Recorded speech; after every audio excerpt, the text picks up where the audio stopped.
소방의 화끈한 정책 이야기, 오늘은 중대재해처벌법에 대해서 화끈하게 궁금증을 한번 파헤쳐 보도록 하겠습니다. 중대재해처벌법 듣기만 해도 좀 어려운데 이 해설서를 직접 작성하신 전문가 오늘 모셨습니다. 김영진 소방령 환영합니다.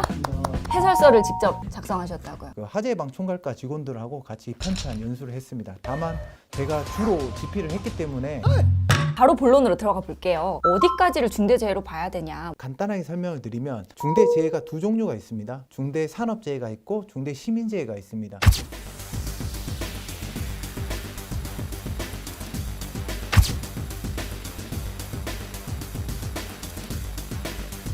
경영 책임자가 처벌받을 수 있다는 것만으로도 안전 비용에 대해서 확실하게 이제 투자를 할 수 있는 그런 여건을 만들기 위한 겁니다. 명 자체가 중대재해처벌법에서 처벌을 중점을 두는 게 아니라 사회적 합의라고 봐요. 중대재해처벌법은. 왜냐? 우리 사회가 이제 안전 비용을 지불할 수 있다.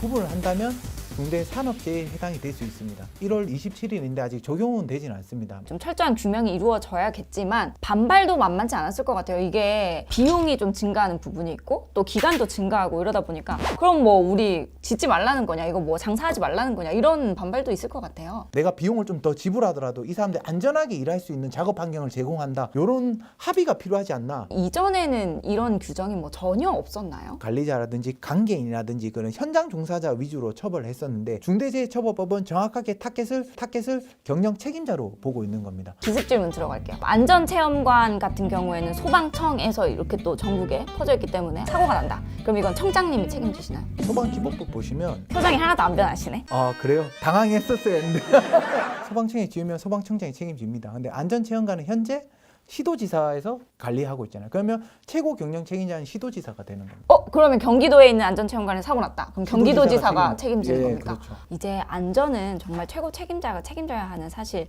빼놓을 수 없는 부분이긴 하니까 굉장히 고무적인 법이다 이렇게 생각이 되는데, 그럼 1월 27일 날 본격 시행이 되는데 사업주나 책임자가 즉각적으로 지금 해야 되는 어떤 그런 것들이 있을까요? 다중이업소는 대부분 이제 자영업 하시는 분들이 많습니다. 그럼 우리한테 너무 과도한 책임을 부과하는 게 아니냐. 그쵸. 소상공인에 해당되면 이 법 적용을 제외하도록. 마밤 OX 퀴즈를 한번 준비해 주셨어요. 일반 음식점으로 영업장으로 사용하는 바닥 면적의 합계가 1000제곱미터 이상이래요. 그럴 경우에 중대재해처벌법 적용 대상이 되나요? 세모인가 봐요. 영업장의 면적이 1000제곱미터 이상이지만 소상공인에 해당이 되게 되면 법 적용을 면제받습니다. 중대재해처벌법 부칙 제1조를 보시면 개인사업자 또는 이제 법인인데 종사자 수가 50인 미만이면 공포일로부터 3년간 유예, 즉 2024년 1월 27일부터 적용이 된다는 겁니다. 부담을 좀 덜어주기 위한 조치가 아닌가라고 생각이 되고요. 자, 그러면 두 번째 질문. 영업장 면적이 2000제곱미터인 영화관을 운영을 하고 있대요. 상시 근로자는 60명입니다. 이 경우에 법 적용이 되나요? 상시 근로자가 60명이나 하셨고 바닥 면적이 1000제곱미터 이상이라고 하셨습니다. 네, 그래서 당연히 해당이 됩니다. 대형 노래방을 운영하는 사람인데요. 이용객들끼리 다투다가 한 명이 사망하는 사고가 발생했을 경우 이것도 중대시민재해에 해당이 되나요? X입니다. 왜 X인가요? 이런 조명도 있을 거 아니에요? 네네. 이런 조명이 떨어져가지고 이용하는 사람이 죽거나 다쳤다.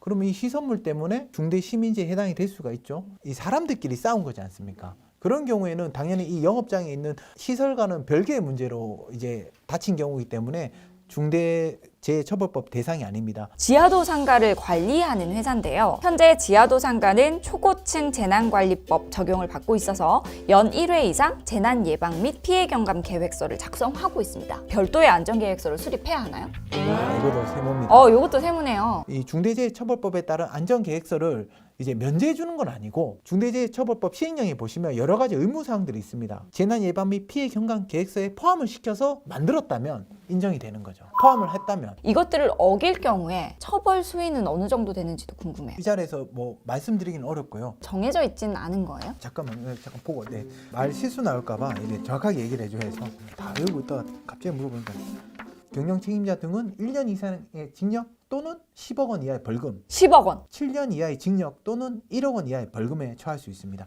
이 두 가지 차이점은 사망자가 발생했으면 더 세게 처벌을 하고 이제 부상자만 났을 경우에는 좀 더 약하게. 중대재해가 발생했을 경우에 그렇게 처벌을 받는다는 그렇죠. 거잖아요. 평소에 처벌받는 일은 없습니다. 경영 책임자가 안전보건 확보 의무를 충실히 이행했다면 처벌받지 않습니다. 이런 재해가 발생할 때를 대비해서 평소에 이렇게 잘 지키고 준비를 잘 하시라. 맞습니다. 이런 가이드라인 같은 예, 거네요. 맞습니다. 마지막으로 우리 사업주나 안전 책임자 분들께 당부하고 싶은 말씀 있을까요?